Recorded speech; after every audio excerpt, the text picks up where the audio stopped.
Hello, happy Manic Monday. Please enjoy this next video I'm posting. I usually do not like to go back to back with, I guess, similar things, but this kind of goes with my previous video about saving our children.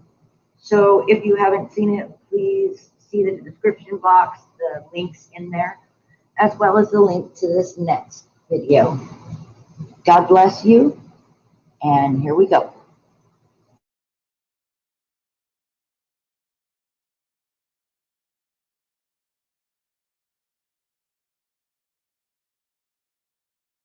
The state superintendent of public education, paid $300,000 a year, is the highest paid in the entire country.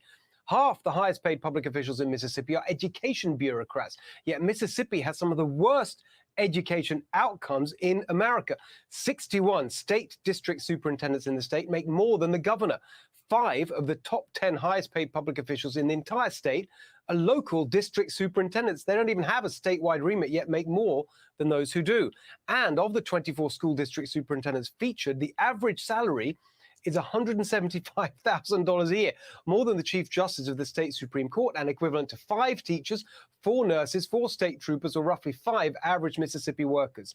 And of course, these fat cat salaries bear no relation to performance. Some of the highest paid school superintendents are from school districts with some of the lowest student enrollment numbers and worst education outcomes. Now, here's the big point, and it's true right across the country. Public officials more directly accountable to the public, like governors, tend to be paid lower salaries. But we have a vast army of more anonymous public sector bureaucrats. So their lavish, taxpayer-funded lifestyles go unreported and unchallenged. Take Los Angeles County Public Health Director, Dr. Barbara Ferrer, for example. She's back in the news this week, threatening to destroy local communities with more lockdowns and school closures. Guess what she's paid for destroying the lives of kids, families, small businesses, and workers? Maybe 150 grand? 200? Guess again. That's her salary right there. Nearly $500,000 a year for cruel anti-science insanity. Joining us now, the man behind the Fat Cats report, President and CEO of the Mississippi Center for Public Policy, Douglas Carswell, and Jason Chaffetz back with us as well. Douglas, this is great work. Was it hard to get some of this information? Did they try and hide it away? Some of it required a little bit of digging, but Freedom of Information requests went in and we were able to get it. It's not always easy, but I think the public has a right to know what their public officials are costing them. And I think what is so shocking about this report is the extent to which it is unaccountable officials who are paid these enormous amounts. You would expect, I think, logically, that the state governor would have the highest salary in a state, but the state governor doesn't even make the list. In fact, the state governor wouldn't even make a list of the top 100 public officials. It's dominated by bureaucrats, often education bureaucrats, who don't even have a statewide remit. Sometimes they manage a school board with 4,000 or 5,000 enrolled, and they don't seem to have any relationship between the quality of education they provide and the huge salaries that they draw upon. It's quite. Who's approving these salaries? What's the process? I mean, do they just, award it to themselves? What's the oversight? There's no real effective oversight or scrutiny. Now, notionally, the board is meant to ratify the decision, but there's no real oversight. And that's why in, for example, Holmes County, you've seen a superintendent paid $170,000 a year, despite that district being consistently F-rated, and despite the fact that the board that he presides over provides education for about 3,000 students. So I think what we need to do is create a system so that if a public official is to be paid more than the governor, then needs to be a process of public oversight, of some form of public scrutiny. And our report proposes how to do this. The key is accountability. Yeah. If we want to get good value from our public officials, the public should be able to oversee public officials and what they're paid. And Jason, just taking it, broader, right across the country, we talk about the administrative state, and often we think about Washington, but actually this bloated bureaucracy is sort of messing things up right across the country at every level. And to find out that they're paid these vast salaries. Yeah, Douglas Carswell is to be commended. These are the types of reports that need to happen state by state. And Mississippi, you would think, would be much better managed. And the state legislature is going to have to jump in there and also play a role, as well as those county commissioners.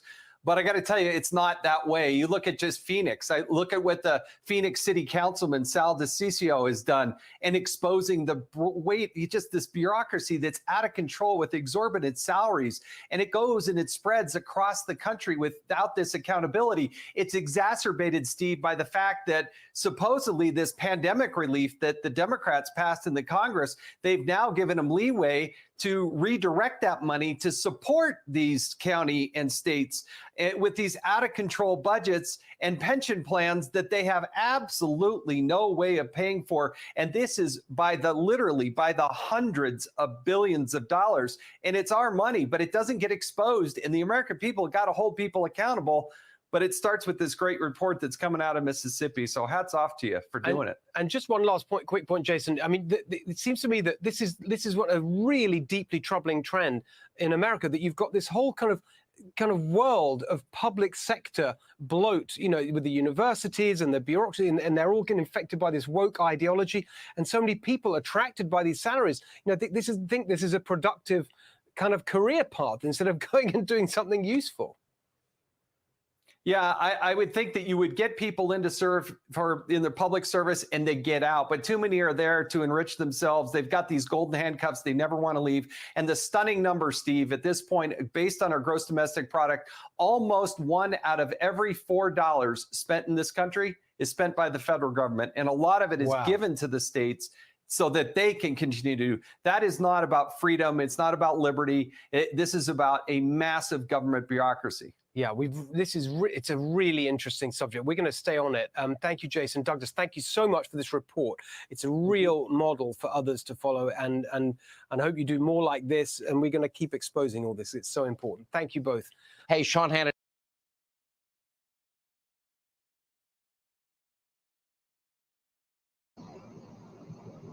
Okay, so there we go. If you haven't watched my previous video, I put the link in the description. It's about saving our children today. God bless you and have a blessed Manic Monday. See you soon.